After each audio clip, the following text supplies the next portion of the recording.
So we open with an older man and woman doing a briefcase exchange. One's getting clearly the little cube and one's getting paid for it. Now we cut to a party and we got a young rich guy walking through. We can tell it's very opulent. And there's a whisper of debauchery. Oh no, not just a whisper, they humping. I think he died in the dang commercial though. The older woman introduced herself to the young kid. He says his name is Joey. He's giving me a gigolo tea. Like in that terrible last season of American Horror. So she tell him, you should go meet Mr. Voigt. And they were talking about Mr. Voigt earlier. He's apparently the one that bought the box. So we already saw from the damn trailer, he gonna sacrifice him to get him to open the box because he wants to see the Cenobites. So she tell him, go down the hall and you can meet Mr. Voigt in 10 minutes. Yep, so he walked down the hall and see the cube on a pedestal in the middle of this room and it's open. So now we got the scene from the trailer where he pick it up, start playing with it, and then get sucked in. So we see Mr. Voigt sacrificed him so he could have a meeting with the Leviathan, aka the Cenobites. Lord, but now we got some kids humping. So we find out her name's Nora and his name is Trevor, and she lives with her brother, his boyfriend, and they roommate. So Trevor gotta go to work, so he gonna head on off after the humping. So the girl's name is Riley, and she met him during a 12-step program. The brother Matt ain't into it. So she says she ain't gonna see him no more, so of course she immediately goes to see him. And she's like, he got a point, you might relapse and that might trigger me, but I care.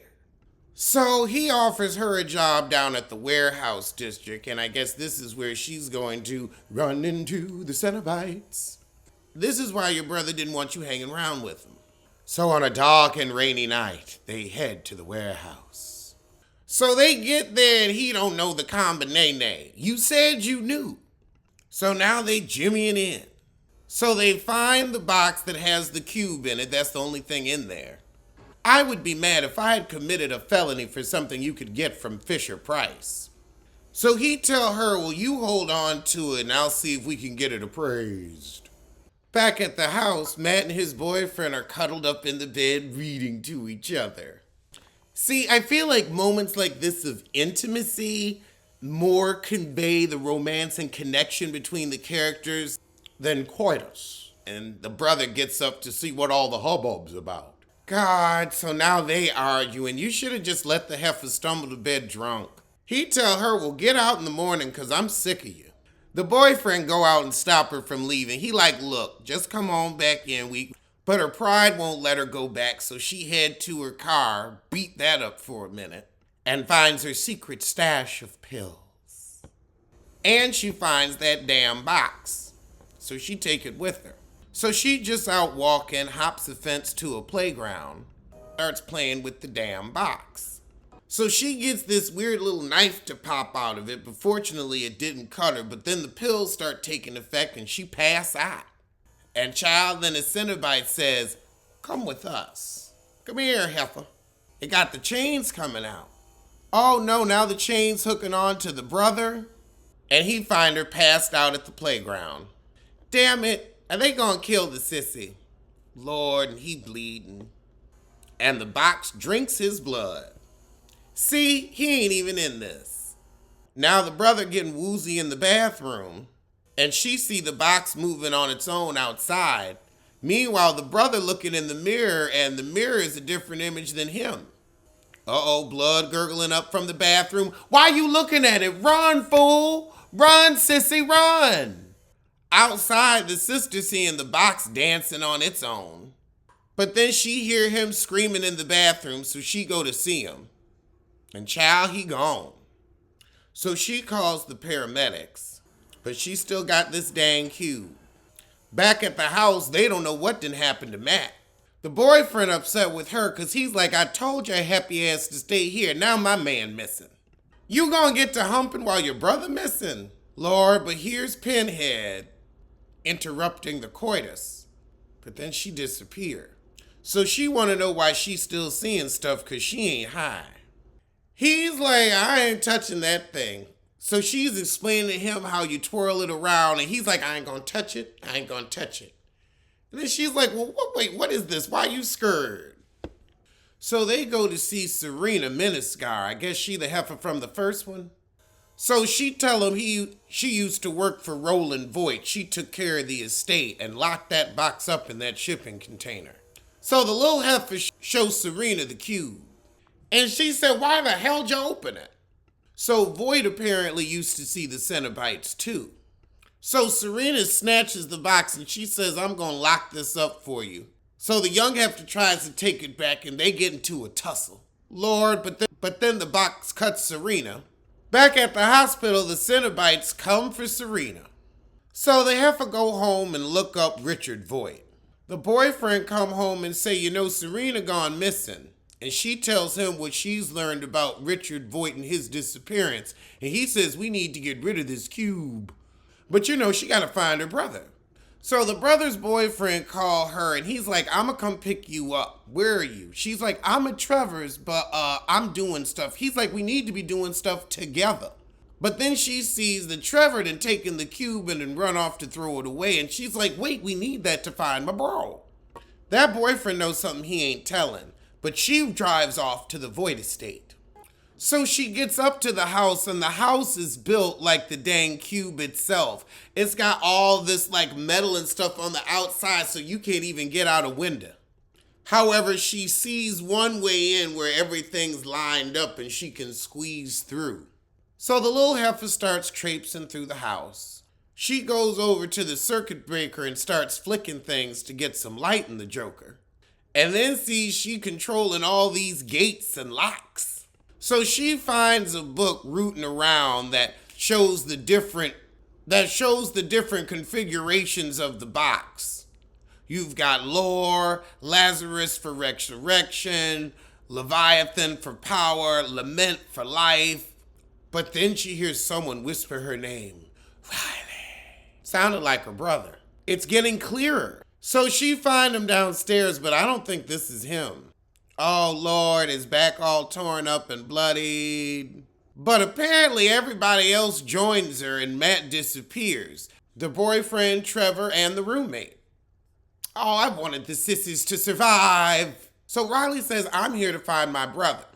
The boyfriend says, let me talk to Riley in private. So Trevor and the roommate go upstairs. Trevor want to get out of there. Down in the basement, she breaking down the notes about the puzzle box to the boyfriend. The roommate, meanwhile, starts flipping them switches and sees a secret door open. Her dumb butt walk inside and get locked in. Fortunately, Trevor here. I'm bored. But she tell him there's a panel behind the bar. Flip the switch and get me out of here. But I'm sure he gonna flip another switch and find something new. It's boring. It's boring. I'm an hour in. I'm not scared. I'm not intrigued. It just gives me indigestion. That's how I feel about it. I could stop now. I really could. I already know this guy has something to do with it. I don't think we're going to get the sissy back. We're going to lose one of the sissies and probably the roommate too. I feel like I can see it coming. I don't think we're going to get a good twist. I'd rather watch Hocus Pocus 2 again. Back in the basement, she telling him you gotta use a sacrifice to get the box to work.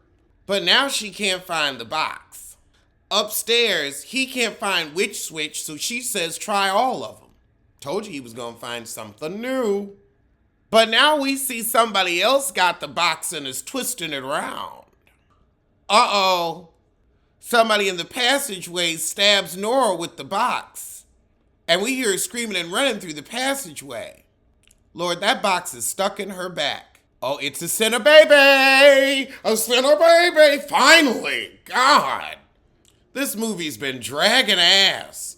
So she finds a door and ends up in the sacrifice room where that boy got, where we started. Lord, so now Riley realizes they need to leave. So everybody find her in the sacrifice room. They pull the box out of her and the knife was sticking out, so she bleeding. And Riley's like, we should probably call an ambulance and skedaddle. You think? Meanwhile, the roommate's telling them there's a man in the walls. up the box and runs off with everybody else. However, we see the man in the walls peeping out at him, and he gonna use the rest of them for his sacrifice to get his organs. They were able to get out the house. They try to get off the property. Oh, the gate opens. But now the box is giving a shimmy. Watch the road! So they missed their turn and they gotta back it up. But we see things in the road are gonna end up driving into one of them pits in the road that's magically appearing. But meanwhile, the roommate has been transported to the Cenobites world. So now the Cenobites string her butt up with them chains. And the pinheadress puts a pin in her. We got a monster. Reminds me of Hefferly. Just This is why we tuned in. We want to see Back in the car, they see Nora just explode into blood, and then they run off the road. So now they got no vehicle, and they trapped on the grounds. Lord, this could have been an hour and a half. So Trevor wants to go back to get Riley's car at the house. The boyfriend don't want to go back to the house. Riley blaming herself. So she start walking off while they arguing. So she grabbed the cube and go to throw it off this little bridge into the water. But she hears a voice that says, "Don't do it just yet." The Cenobites tell her, "We want to see you proceed." She's like, I didn't ask for this. Pinheadress said, "Oh, yes, you did." Pinhead said, "You know you want these gifts because we killed your brother. You want to see him again? You got 2 more puzzles to solve, and he yours. But that means you got to kill 2 more people." Lord, but now the thing done cut her butt. So she get back to the group, and the Cenobites sends one Terminator-looking thing from out the ground to get him. He said, "You got to choose one of them, heifer." Oh, it's the...